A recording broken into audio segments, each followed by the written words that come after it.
আপনি কি এমন একটি জায়গার কথা শুনেছেন যেখানে গেলে আর ফেরা হয় না? একটা সাগরের কোণ যার নাম শুনলেই গায়ে কাটা দেয়। আজ আমরা জানবো বারমুডা ট্রায়াঙ্গেল এর সেই রহস্যের গল্প যা বিজ্ঞান, ইতিহাস আর কল্পনার সীমা ছাড়িয়ে গেছে।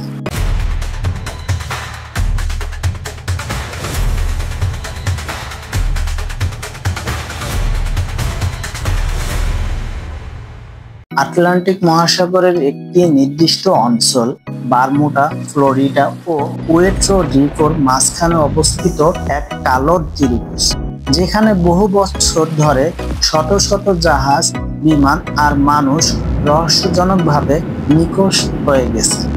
1945 সালে ফ্লাইট 90 নামের 5টি মার্কিন যুদ্ধ বিমান হঠাৎ করে রেডার থেকে উধাও হয়ে যায়। তাদের খুঁজতে যাওয়া উদ্ধারকারী বিমানটিও নিখোঁজ হয়। মোট 27 জন মানুষ একটিও ফিরে আসেনি। এটা কি শুধুই আবহাওয়ার খেলা, নাকি এর পিছনে লুকিয়ে আছে এমন কিছু যা আমরা কল্পনাও করতে পারি না?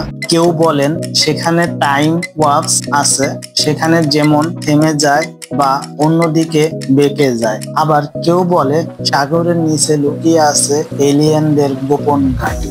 বিজ্ঞানীরা বলেন এখানে থাকতে পারে অস্বাভাবিক চৌম্বকীয় ক্ষেত্র, প্রবল জলধারা কিংবা গভীর সাগরের নিচে গ্লাস বিস্ফোরণ। তবু শত গবেষণার পরেও কোনো নিশ্চিত উত্তর নেই। প্রশ্নটা থেকেই যায়, এই জায়গায় আসলে কি হচ্ছে?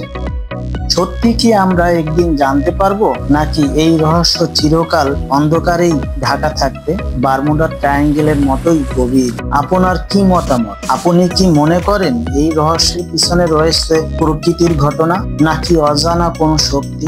কমেন্টে জানাতে ভুলবেন না। ভিডিওটি ভালো লাগলে লাইক দিন, শেয়ার করুন আর এমন আরো রহস্য জানার জন্য সাবস্ক্রাইব করে পাশে থাকুন।